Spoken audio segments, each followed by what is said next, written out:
그 다음에 우리 승천, 그리고 그 이후가 참 중요합니다. 우리 기독교에 있어서는 성탄절보다도 더 중요한 절기는 부활절입니다. 부활은 기독교의 전부라고도 할 만큼 핵심적인 그러한 그 내용이 바로 부활이라고 하는 이 의미입니다. 그런데 우리들은 부활절 행사를 하고 나면 까맣게 그냥 잊어버려요.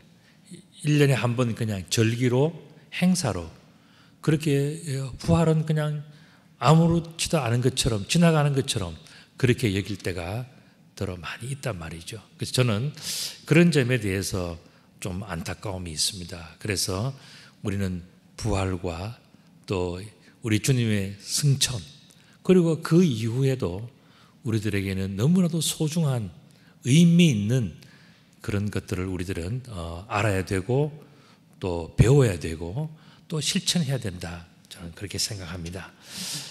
왜 이것이 중요하냐 하면은 부활하신 후에 다시 찾아온 기회가 있어요. 여러분들이 살아오시면서 혹시 건강을 잃을 뻔했다가 그것을 회복하신 분들, 또 어떤 분들은 돈을 다 탕진했다가 또 그제 겨우겨우 그 돈이 또 그 경제적인 여건들이 회복되어진 사람들, 또 여러분들이 무엇이든 간에 잃어버렸다가 이제 회복되어졌을 때에, 그때에 다시 찾은 그 가치라고 하는 것은 평상시 늘 누리던 것과는 전혀 다른 너무나도 소중하고 너무나도 값진 것이고, 이것은 나에게 있어서 또 우리들에게 있어서 이렇게 소중한 것이라고 하는 그 가치의 배가가 일어나는 그런 것 아니겠습니까? 예수님께서 모든 사람들이 보는 앞에서 십자가에 못 박혀 돌아가시고 난 다음에, 그래서 이제는 더 이상의 기회가 없는 것 같고 더 이상 모든 것이 끝난 것 같은 그때에 부활하신 예수님께서 다시 나타나셔서 사람들에게 무언가를 말씀하신다 하면 그건 틀림없이 너무너무 소중한, 정말 모든 슬픔과 고통과 죽음과 모든 것이 다 끝난 그 마지막 때에 정말 하고 싶었던 그 말씀, 남겨놓았던 가슴에 새겨지는 그 말씀, 그것을 하시지 않겠습니까? 그것이 오늘 바로 이 본문의 내용이에요. 그래서 부활하신 후에 예수님에게 다시 찾아오신 그 말씀하실 수 있는 그 기회, 그때에 예수님은 가장 소중한 내용들을 사람들에게 남겨주신 것입니다. 그것이 뭐냐? 첫 번째는 바로 하나님 예언의 성취라는 겁니다.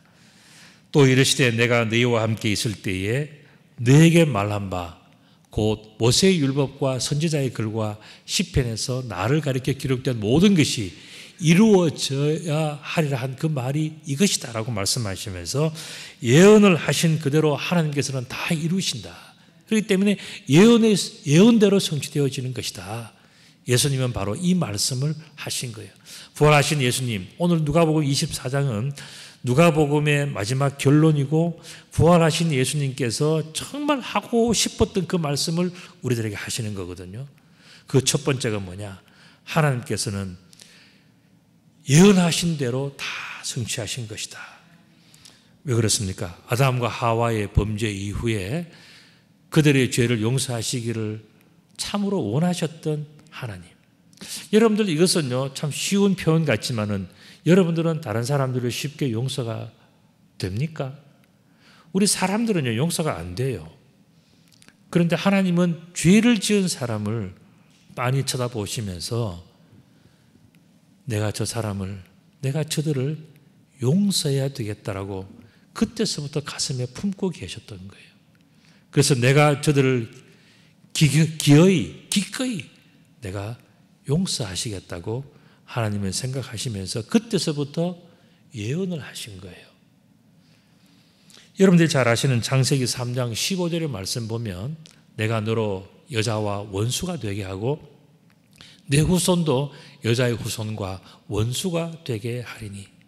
세상은요 영적인 전쟁이에요. 하나님의 영과 악한 영이 세상에는 늘 싸우고 있습니다. 그리고 보이지 않는 이 싸움 속에서 그 영에 속한 사람들끼리 현실 속에서도 싸우는 거예요. 그래서 보면 여러분들 주변에서 보시면요 정치든 외교든 또 군사든 뭐 경제든 모든 게 싸움 바탕이지 않습니까? 심지어 가정 안에서도 가족들끼리도 싸울 수밖에 없는 것이 왜 그렇습니까? 원수들이 만나기 때문에 그래요. 그래서 우리들이 뭐라 그럽니까? 이 왼수야 이렇게 하면 살아가지 않습니까? 그래서 살아가는데 이 늘 전쟁이 있는데 이 전쟁은 엎치락 뒤치락 하는 그런 전쟁이에요. 여자 후손은 내 머리를 상하게 할 것이요 너는 그의 발꿈치를 상하게 할 것이다. 서로 물고 뜯고 싸우는 그 싸움이 우리가 살아가고 있는 이 현실 세계라는 겁니다. 그림을 한번 보시면은 바로 이런 그림이죠. 하나님을 대적하는 자들이 예수님을 십자가에 못 박으면서 그 발꿈치에 굵은 쇠못을 박는 그것이 현실이에요. 다음 그림도 보시면은 그래서 이 또 예수님은 십자가상에서 어떻습니까? 이 마귀가 조롱하고 마귀가 하던 그 모든 죄값을 대신 다 치르시지 않습니까? 이런 싸움판 이것이 바로 십자가에서 벌어지는 일이에요. 그러므로 주께서 친히 징조로 너에게 주실 것이라. 보라 처녀가 잉태하여 아들을 낳을 것이요 그 이름을 임마누엘이라 하리라. 이것도 예언된 내용이죠. 그리고 미가서 5장 2절 보면 베들레헴 에브라다야 너는 유대 족속 중에 적을지라도 이스라엘을 다스릴 자가 내게서 내게로 나올 것이라. 그의 근본은 상고의 태초이니라 말씀하시면서 예수님께서 마리아의 품을 통해서 이 땅에 태어나신 것도 하나님께서 이미 예전에서부터 예정하신 그리고 예언하신 그 일들의 성취인 것을 말씀해 주고 있습니다. 스가랴서 9장 9절에도 보면은 시온에 따라 크게 기뻐할지어다 예루살렘에 따라 즐거이 부를지어다. 보라 내 왕이 내게 임하나니 그는 공의로우며 구원을 베풀며 겸손하여서 나귀를 타나니 나귀의 작은 것 곧 나귀 새끼니라 말씀하셨어요. 그림을 보시면 예수님께서 예루살렘 입성하실 때에 작은 나귀 새끼를 타셨어요. 여러분들 적어도 왕이 된다면 큰 말을 타고 또 잘생긴 말, 빠르고 힘이 넘치는 말, 그래서 막 최고의 말을 타고 싶은 마음이 있지 않겠습니까? 그런데 예수님은 왕이라고 하시면서도 작은 나귀, 그 중에서도 새끼 나귀를 타고 입성하셨어요. 왜 그렇습니까? 바로 이 스가랴서와 미가서에 나오는 이런 말씀들을 예언의 성취를 위해서 그걸 보여주시기 위해서 예수님은 그대로 실천하셨던 거예요. 하나님께서 예언하신 그대로 모든 것이 이루어짐을 사람들에게 보여주시기 위해서 예수님은 그대로 실천하신 것입니다. 이렇게 볼 때에 부활하신 예수님께서 사람들에게 첫 번째 하시는 그 말씀의 요약은 뭐냐면은 하나님께서 예언하신 대로 모든 것은 다 성취되어지는 것이라는 것을 말씀을 하셨어요. 두 번째가 뭐냐 하면은 그럼에도 불구하고 그리스도는 고난을 받으신다. 그리스도가 고난을 받는다. 이것이 사실이다. 여러분들 그리스도는 메시아라는 뜻이에요. 메시아는 뭡니까? 하나님께서 보내신 사람을 이야기합니다. 그런데 그 사람이 이 땅에 와서 고난을 받는다. 하나님의 아들인데 고난을 받는다. 이건 이해가 되지 않는 일이지 않습니까? 그럼에도 불구하고 예수님은 아니다. 하나님의 계획하심에 따라서 그리스도가 고난을 받는 것이 그게 바로 현실이고 사실이고 하나님께서 원하시는 바다. 이같이 그리스도가 고난을 받고 이렇게 이야기를 하셨어요. 또한 46절 상반절을 보면 또 이르시되 이같이 그리스도가 고난을 받고 제3일에 죽은 자 가운데서 살아날 것을 말씀을 하셨습니다.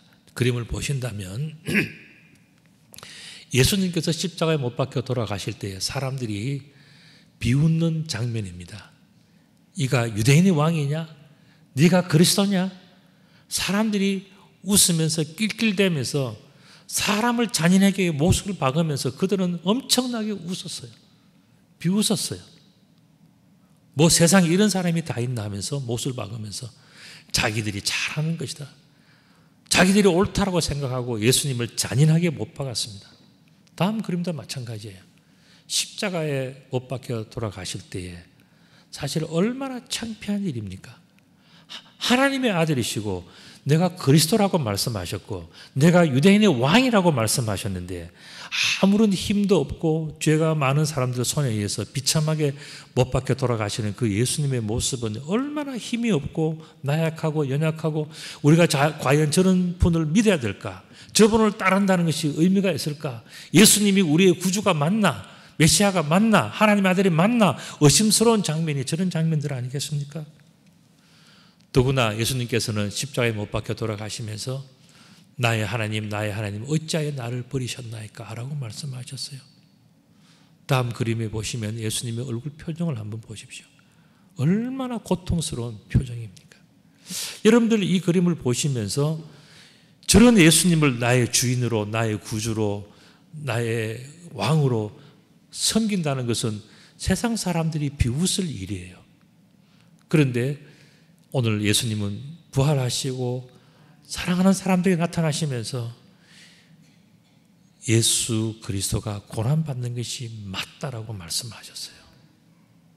이해가 되십니까? 너무너무 아이러니컬한 그런 표현 아니겠습니까? 예수님이라면 하나님의 아들이라면 십자가에 못 박혀 돌아가셔서도 안 되고 고통받으셔도 안 되고 죽으셔도 안 되고 늘 성공하고 늘 잘 되는 모습만 보여드려야 되는데 예수님은 오히려 모든 죄를 대신 억울하게 지시고 비참하게 돌아가시는 그 모습을 여러분들은 어떻게 생각하십니까? 그런데 예수님께서는 부활하셔서 이 그림이 맞다, 이 상황이 맞다 말씀하셔요. 왜 그렇습니까? 하나님께서 그리스도에게 고난을 주기로 작정하시기 때문에 하나님이 원하시는 대로 된 거다라고 말씀해 주신 거예요.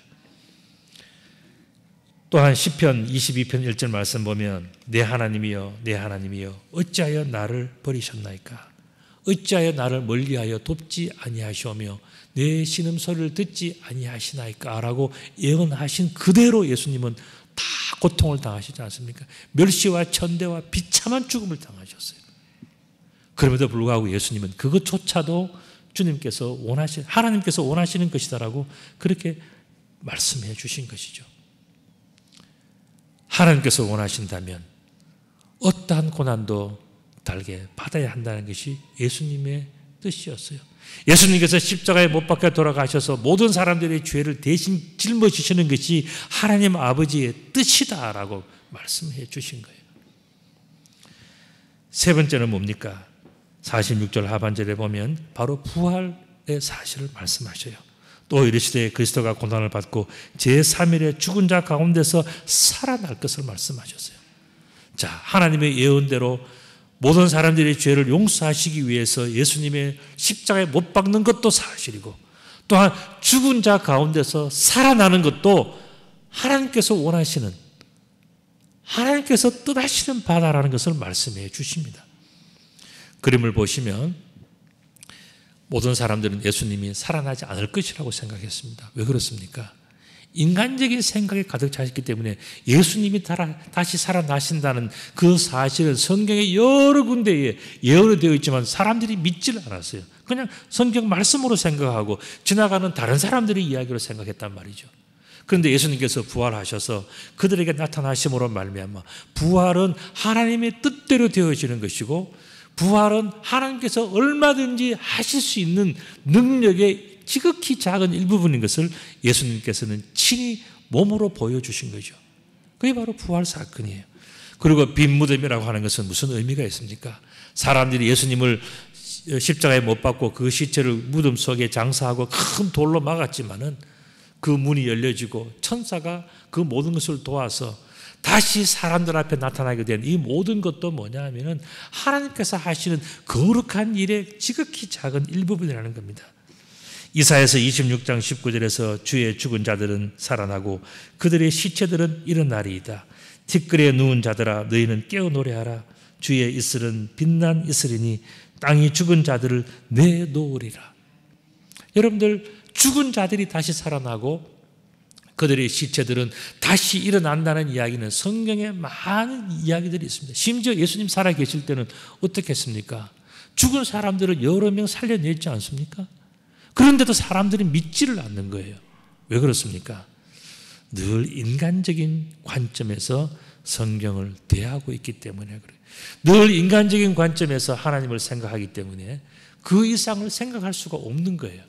그러나 성경은 이미 여러 곳에서 예언하시면서 심지어 에스겔 골짜기에서는요, 수많은 사람들, 셀 수 없는 수많은 사람들을 살려서 군대를 만들어서 전쟁에서 이기게 했지 않습니까? 이 모든 일들을 다 말씀하셨음에도 불구하고 우리들은 뭐냐? 성경은 성경이고 나는 나다. 이런 믿음을 가지고 살아가는 거예요. 그렇기 때문에 우리들은 하나님을 제대로 알 수가 없고 하나님을 경험할 수가 없고 하나님께서 주신 큰 축복들을 우리들은 다 놓치고 살아갈 때가 너무 많단 말이죠. 마치 부활절 행사 다 하고 난 다음에는 부활절 지나가고 성탄절 행사가 또 그리 지나가고 행사, 절기 이걸로 다 지나가면서 우리들에게 진정한 믿음이 우리 속에 자리 잡지 못하고 그냥 습관적인 믿음으로 살아갈 때가 많이 있단 말이죠. 그런데 예수님은 오늘 그런 것들을 다 깨부수시면서 하나님께서는 예언하신 대로, 또 그리스도의 고난도 하나님이 원하시는 대로, 그리고 죽은 자의 부활조차도 하나님이 원하시는 대로 되어진다는 것을 다 밝히 말씀해 주고 계시는 겁니다. 이렇게 했을 때에 어떤 결과가 오게 되겠냐면은 사람들이 그제서 깨달아 뉘우치면서 회개를 하기 시작한 거예요. 오늘 본문의 아주 중요한 내용은 바로 회개입니다. 사람들이 그전까지는 뭡니까? 하나님이 예언하셔도 한쪽 귀로 듣고 한쪽 귀로 흘렸어요. 예수 그리스도의 고난이 왜 나에게 필요한지, 그것이 나와 무슨 상관이 있는지를 알지를 못했어요. 그리고 또한 그들은 어떻게 했습니까? 그들은 예수 그리스도의 재림을 믿지 않았습니다. 근데 부활하신 예수님께서 그들에게 나타나셔서 그들에게 보여주시고 말씀해 주시고 만져보게 하시고 다 하실 때 그제서 사람들이 어떻게 했냐면 회개하기 시작한 거예요. 또 그의 이름으로 죄사함을 받는 회개가 예루살렘에서 시작하여 모든 족속에게 전파될 것이 기록되었다라고, 이미 회개가 일어날 것이라는 것도 성경은 다 기록하고 예언하고 있다는 것을 말씀해 주고 있습니다. 그래서 회개 운동이 시작이 된 거예요. 이사야서 49장 6절 말씀 보면 그가 이르시되 내가 나의 종이 되어 야곱의 지파들을 일으키며 이스라엘 중에 보존된 자를 돌아오게 할 것은 매우 쉬운 일이라. 여러분들, 하나님을 믿는다는 것은 참 어려운 것 같아요. 교회에 나온다는 것은 참 어려운 것 같습니다. 그러나 하나님께서 원하시면 저 사람이 예수를 믿어, 저 사람이 교회에 가, 저 사람이 하나님의 자녀가 될 수 있을까 하는 그 사람들이 하나님께서는요 조금만 터치를 하시면은 그 사람들은 다 뉘우쳐 회개하고 하나님의 거룩한 백성들이 되고도 남는다. 이게 바로 부활하신 예수님께서 우리들에게 주시는 메시지예요. 세상의 사람들 속에서 야, 저 사람이 예수 믿으면 내가 손에 불을 튄다, 내가 손에 장을 찢는다, 뭐 이런 말들을 하지 않습니까? 그런데 살다가 보면 어떻습니까? 그런 사람들이 예수님을 더 잘 믿어요. 그런 사람들이 더 순수합니다. 여러분들의 남편이 저 사람은 죽을 때까지 예수 안 믿을 거야 하는 그 사람이요, 하나님께서 만지시고 성령께서 터치하시면요, 어쩌면 우리들보다도 더 잘 믿는 사람이 될 수가 있는 거예요. 이게 바로 하나님께서 하시는 거예요. 이스라엘 중에 보존된 자를 돌아오게 할 것은 매우 쉬운 일이라 이렇게 말씀하셨습니다. 또한 미가서 4장 1절에서 2절 말씀 보면 끝날에 이르는 여호와의 전에 산이 산들의 꼭대기에 굳게 서며 작은 산들 위에 떠나고 민족들이 그리로 올라갈 것이다. 여러분들, 사람들이 뉘우쳐 회개하고 하나님을 알게 되면요, 예수 믿지 마라 그래도 그들은 다 하나님께로 나아간다는 거예요. 하나님께로 나아가고 하나님의 말씀을 사모하고 하나님께 충성하기를 원하고 봉사하기를 원하고 기도하기를 원하고 찬송하기를 원하는 그런 사람들로 되어진다는 거예요. 모든 민족들이 그런 마음의 변화들이 생긴다는 거예요. 왜 그렇습니까? 하나님께서 그들을 만져주시기 때문에 그렇습니다.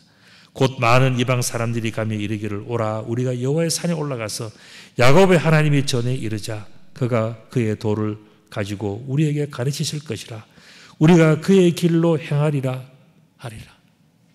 여러분들, 이전까지 하나님을 알지도 못하고 하나님을 행하지도 않던 그 사람들이 어느 날 갑자기 그런 마음이 생기는 거예요.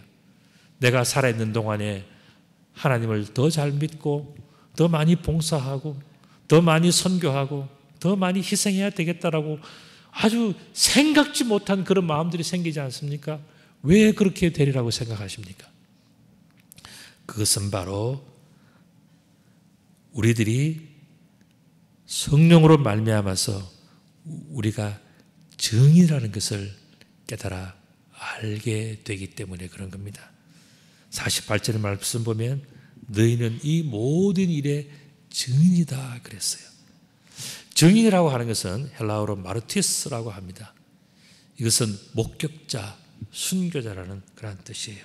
자, 그렇다면 질문이 있습니다. 어떻게 하면은 우리들이 예수 그리스도의 증인이 될 수 있을까? 나는 그냥 교회만 다니고 있고 나는 아무것도 아닌 것 같고 나는 그냥 교회에서 우리 부모가 믿었고 내 친구가 믿었고 나는 어느 날부터 교회를 다니기 시작했고 나는 모르겠는데 내가 어떻게 증인이지? 내가 뭘 증인하지?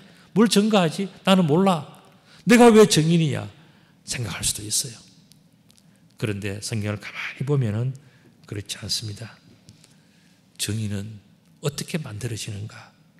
볼지어다 내가 내 아버지에게 약속하신 것을 너희에게 보내리니 너희는 위로부터 능력으로 입혀질 때까지 이 성에 머물라 하셨어요. 여러분들, 증인은요 뭘 좀 알았다고 해서 바로 튀어나가서 막 그렇게 하는 게 아니에요. 우리가 먼저 머물면서 뭘 하겠습니까? 자신을 돌아보고 하나님의 음성을 듣고 하나님이 원하시는 바를 깨달아 알게 되면 그 성에서 머물면은요 어떻게 된다고요? 능력이 입혀진다 말씀하셨어요. 요엘서 2장 28절 보면 그 후에 내가 내 영을 만민에게 부어주리니, 우리가 하나님 앞에서 머물면서 기다리면서 있으면요 하나님의 영이, 성령이 우리 속에 임하시는 거예요. 여러분들, 성령이라 그러면은 제가 지난 수요일에 말씀을 드렸는데 병 고치거나 뭐 방언하거나 뭐 대단한 그 능력만 생각하죠. 그것도 물론 성령의 능력이에요. 그런데 성경은 뭐라 그랬습니까? 성령이 아니고서는 누구든지 그리스도를 주라고 신할 수가 없다 그랬어요. 여러분들, 그리스도를 주라고 신하지 않으시면서 여기 나와서 예배 드릴 수 있겠습니까? 못 견딥니다. 그러나 성령이 우리 속에 임하시면은, 성령이 우리 속에 계실 때는 교회 오지 마라 그래도 담을 타는 것으로라도 교회에 오게 되어 있는 거예요. 왜 그렇습니까? 성령이 우리 속에 계시는데, 성령이 나의 걸음을 이끌어 주시고 내 인생을 이끄시는데 우리가 주님 앞에 나오지 않겠습니까? 성령에 이끌어 주시고 성령에 충만한 정도가 차이가 있어서 여러분들이 교회에 나왔다 안 나왔다 뭐 이랬다 저랬다 할 수 있는 상황이 있고 어려움이 처했을 때는 그것을 이겨나갈 수 있는 힘과 능력이 서로 각자는 다 다르지만은 공통된 사실 하나는 성령이 우리 속에 함께 하시기 때문에 우리는 주님께로 나오는 거예요. 성령이 바로 우리들의 증거자가 되시는 겁니다. 내 속에서 내가 하나님을 믿고 살아가는 그 모든 증거는 뭐냐? 성령이 계시기 때문에 찬송할 수 있고 그리스도를 주라고 고백할 수 있고 우리는 믿음의 길을 달려갈 수가 있는 거예요. 요엘서 2장 32절에 보면 누구든지 여호와의 이름으로 부르는 자는 구원을 얻으리니 이는 나 여호와의 말대로 시온산과 예루살렘에서 피할 자가 있을 것이며 남은 자 중에 나 여호와의 부름을 받을 자가 있을 것입니다 라는 이런 모든 깨달음이 어디서 옵니까? 성령이 우리 속에 있을 때에 이 말씀이 믿어지고 깨달아지고 하면서 우리들은 이 성령의 충만한 삶을 우리들은 계속해서 살아갈 수가 있는 거예요. 우리는 여기에서 아주 중요한 것도 한 가지 생각합니다. 그게 뭐냐면 사도행전 1장 8절의 말씀 오직 성령이 너에게 임하시면 너희가 권능을 받고 예루살렘과 온 유대와 사마리아와 땅끝까지 이르러 내 증인이 되리라 하시니라. 자, 그렇다면 우리 속에 성령을 주신 이유가 뭔지가 분명히 나왔지 않습니까? 우리가 예수 그리스도를 구주로 고백하고 주일날 교회에 나와서 예배를 드리고 찬송을 부르고 하는 모든 것은 성령 때문에 되어지는 것인데 그 성령의 궁극적인 목적이 뭐냐면 우리들을 증인 삼기 위해서 우리를 부르셨다는 거예요. 우리가 성령 받은 그 이유는 내가 어디 나가서 자랑하고 방언 몇 마디 하고 병 고치는 은사에서 병 고치는 역사를 하고 그것도 중요하지만 더 중요한 것이 뭐냐? 성령을 우리들에게 주신 이유는 증인으로 세우기 위해서 우리들을 증인으로 세우기 위해서 성령을 주셨다는 거예요. 성령님이 우리와 함께 하시면 우리들은 누구나 다 증인의 역할을 하게 됩니다. 그런데 여러분들 중에서 고민되는 사람들이 있을 거예요. 나는 성령이 충만하지 못해서 어떻게 증인의 삶을 살아야 될지 도무지 모르겠다 하시는 분들이 있습니다. 그분들은 제가 오늘 방법을 가르쳐 드립니다. 성경에 나와 있는 방법이에요. 어떤 방법인지 아십니까? 여러분들이 증인의 역할을 하시면 성령님은 저절로 충만하게 되어 있는 거예요.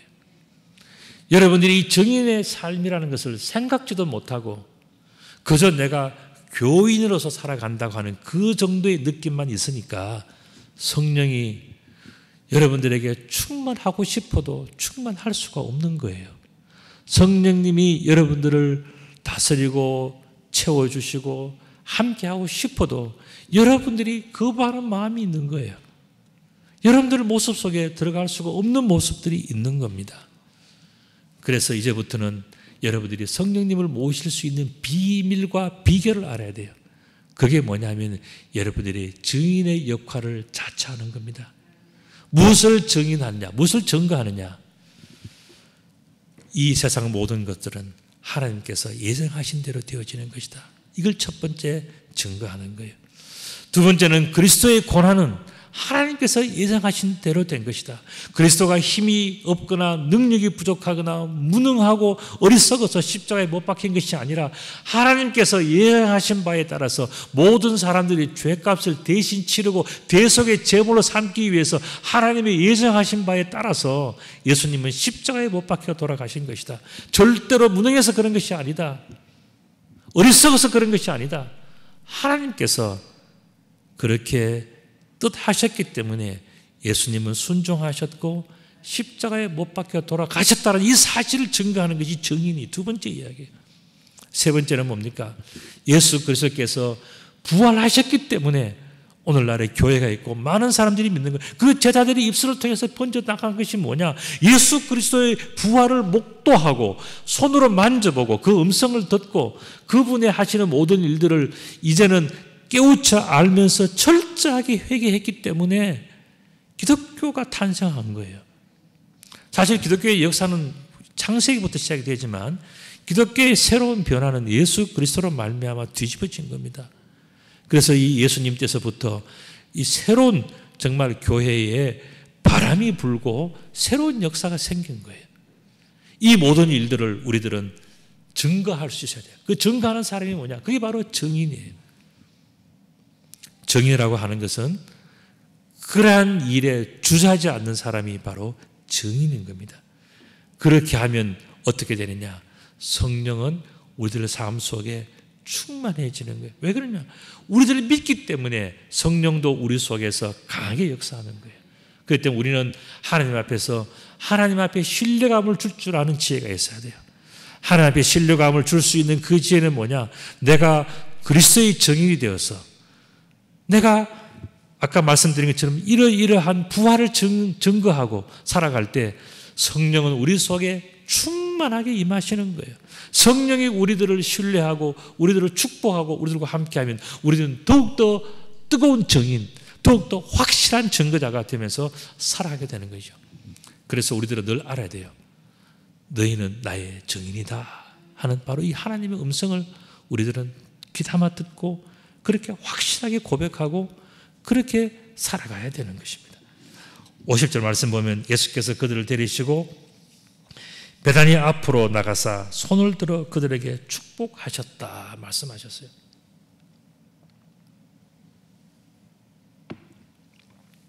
아까 제가 말씀드린 것처럼 누가복음 24장은 누가복음의 결론이에요.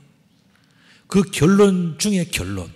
그리고 예수님께서 이 세상에서 사람들을 다 만나시고 난 다음에 부활하셔서 사람들 다 만나서 보여주셨지 않습니까? 믿지 못하는 사람을 다 믿게 해주지 않습니까?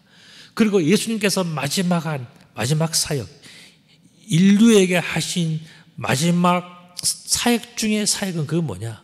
마지막 중에 마지막 사역은 뭐냐? 그건 바로 축복하신 거예요. 예수님은 우리들을 축복하기를 원하시는 분입니다. 우리가 죄도 짓고 거짓말도 하고 우리가 용서받을 수 없는 여러 가지 많이 있다 할지라도 예수님께서 우리들에게 정말 진정으로 바라는 것은 뭐냐? 어떻게 해서라도 우리들을 축복해서 정인이 되어서 성령 충만한 삶을 살게 하고 싶은 것이 예수님의 마음이에요.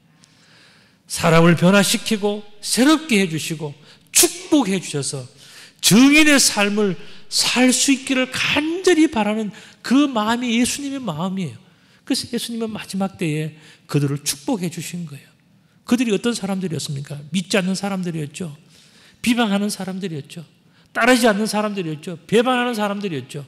자기 마음대로 하는 그런 사람들이었음에도 불구하고 예수님의 마지막은 뭡니까? 그들을 축복하고 축복하면서 마지막 모든 것을 마무리하신 겁니다. 축복하실 때에 그들을 떠나 하늘로 올려지시니 그랬습니다. 더 있고 싶지만은 하나님께서 부르시니까 이제 하나님께로 갈 수밖에 없는 그 순간에도 예수님은 축복하시면서 그 죄인들을, 그 어리석은 사람들을, 그 믿지 않는 사람들을, 증인이 되고 싶지 않은 그 사람들을 예수님은 축복하시면서 진정한 축복이 뭔지를 그들에게 남겨주고 가신 겁니다. 그림을 보시면 바로 예수님께서 승천하시는 이 모습인데 마지막에 축복하시는, 양손을 들어서 축복하시는 모습이에요. 그가 고난 받으신 후에 또한 그들에게 확실한 많은 증거로 친히 살아계심을 나타내사 40일 동안 그들에게 보이시며 하나님 나라의 일을 말씀하시니라 그랬어요. 여기서 40일 동안이라는 말이 참 중요한데 에스겔서 우리 4장 6절에 보면요, 그 수가 차거든 너는 오른쪽으로 누워 유다 족속의 죄악을 담당하라.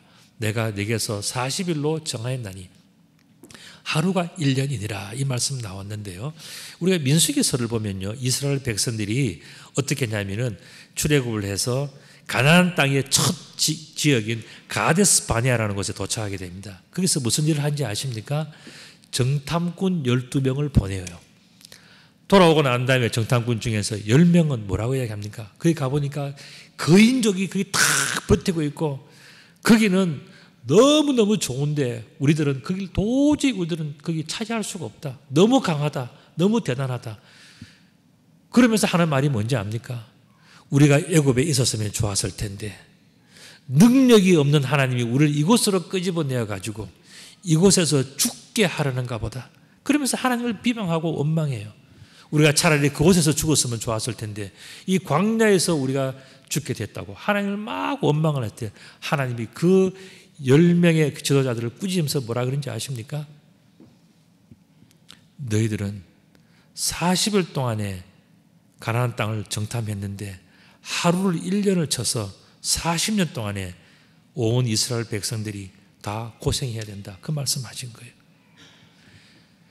여호수아와 갈렙은 끝까지 그것은 젖과 꿀이 흐르는 땅이고 하나님은 우리에게 약속하신 땅이고 그들이 섬기는 그들의 신은 떠났으니까 이제는 차지해서 누리면 된다라고 그렇게 이야기를 했지만 나머지 많은 사람들이 표가 10표다. 그쪽을 따르겠다고 다 그리 따라간 거예요. 하나님이 화가 나서 이스라엘에서 뺑뺑이 돌게 한 게 40년이에요. 만약에 그들이 하나님을 믿었더라면 얼마나 큰 축복이 됐겠습니까? 여러분 나중에 여호수아와 갈렙이 가나안 땅에 들어가서 땅을 분배하지 않습니까? 땅을 분배한다는 것은 뭡니까? 그 땅의 주인이라는 거예요. 여호수아와 갈렙보다 훌륭한 사람들이 많이 있었지만은 그 사람들은 광야에서 다 죽어버리고 여호수아와 갈렙을 중심으로 한 광야 2세대만 여호수아와 갈렙이 주는 땅을 차지해서 누리게 된 거예요. 이게 축복이라는 겁니다. 축복이라는 것은 자기가 노력해서 자기가 수고해서 땀 흘려서 얻는 것은 그것은 진정한 축복이 아니에요. 자기가 수고하지 않아도 상상할 수 없는 축복, 기대하지 않아도 베풀어 주시는 하나님의 은혜, 이게 진정한 축복이지 않겠습니까?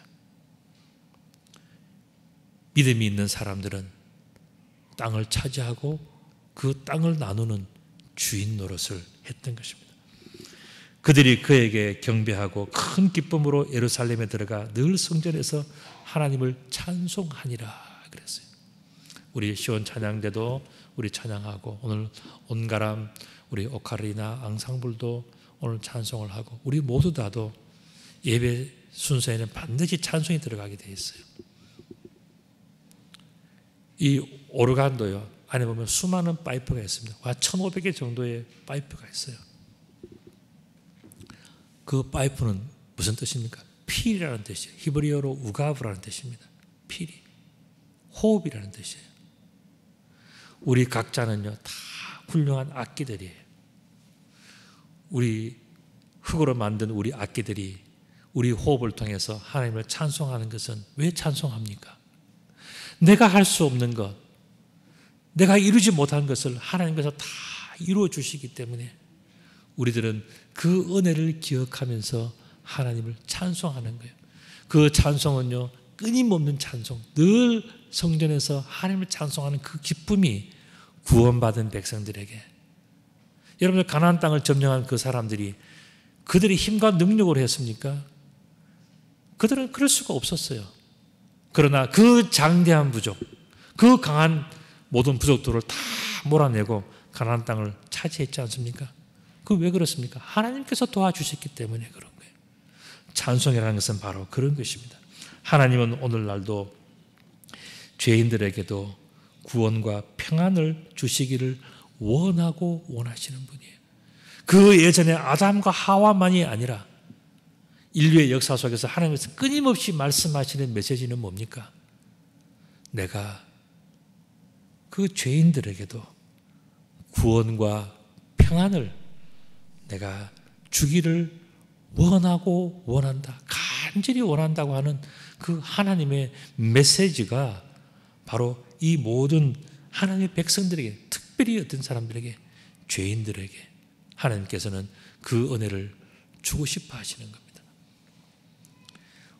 이렇게 볼 때 우리가 누릴 최고의 축복은 뭔가? 그것은 바로 끊임없이 성전에서 하나님을 찬송하는 거예요. 찬송 그러니까 그는 어느 음악을 잘하는 사람들, 재능이 있는 사람들, 은사가 있는 사람들만 하는가? 그게 아니에요. 여러분들의 인생이 또 하나의 오카리나고 또 하나의 필이에요. 여러분들이 주어진 그 인생의 자리에서 하나님을 찬송할 때 거기에서부터 하나님은 기뻐하시는 거예요. 하나님이 기뻐하시면 어떤 일이 생긴다고요?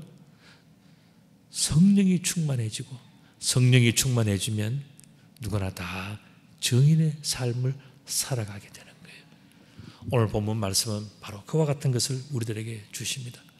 제가 그림 하나를 보여드리는데, 이것은 어떤 그림일까요? 우리가 마지막 때에 천국에서 찬송을 부르는 그 모습이에요. 여러분들 한번 상상해 보십시오. 저 자리에 여러분들이 있느냐 없느냐, 하늘과 땅 차이입니다. 우리는 인생의 마지막 때에, 우리가 인생을 살아가면서요, 가난할 수도 있고 또 몸이 약할 수도 있고 이런저런 어려움이 있어요. 그건 인생을 살다가 보면 나그네가 겪는 일들이에요. 그러나 중요한 것은 뭐냐? 우리 마지막 때에 저 찬송의 자리에, 천국의 찬송의 자리에 여러분들이 그 자리에 계셔야 되는 거예요. 그 자리에 설 수 있는 비결은 뭐라고요? 우리가 정인이 되면 그 다음부터는 다 자동으로 되는 거예요. 그렇기 때문에 우리는 오늘 마음의 결단을 해야 돼요. 하나님, 내가 증인입니다. 또 하나님, 내가 증인의 삶을 살겠습니다. 이렇게 결단하면 그 다음부터는 하나님께서 여러분들을 기뻐하실 것이고, 하나님이 기뻐하시면 우리는 저런 자리에 설 수가 있는 것입니다. 이와 같은 축복을 누리시는 여러분들이 되시기를 바라면서 우리 옆에 분들에게 당신이 증인입니다. 한번 인사 한번 하실까요? 당신이 증인입니다. 예. 우리는 이 세상에서 제일 행복한 삶이 뭐냐? 우리는 그리스도의 증인이 되는 거예요. 이 증인이 되시는 귀한 축복을 누리시기를 우리 주님의 이름으로 축복합니다. 아멘. 기도드리겠습니다. 거룩하신 아버지 하나님, 참 감사합니다. 우리의 인생이 그저 밥을 먹고 잠을 자고 살아가는 그런 인생이 아니라 이제부터라도 다시 한번 증인의 삶을 살아가기를 원합니다. 그래서 성령도 충만한 삶을 누리기를 원하고, 마지막 때에 하나님의 나라 그 찬양의 자리에 우리가 서기를 원합니다. 우리들을 축복하셔서 정인의 삶을 온전히 살아갈 수 있도록 역사하여 주옵소서. 우리 구주 예수 그리스도 이름으로 기도드리옵나이다. 아멘.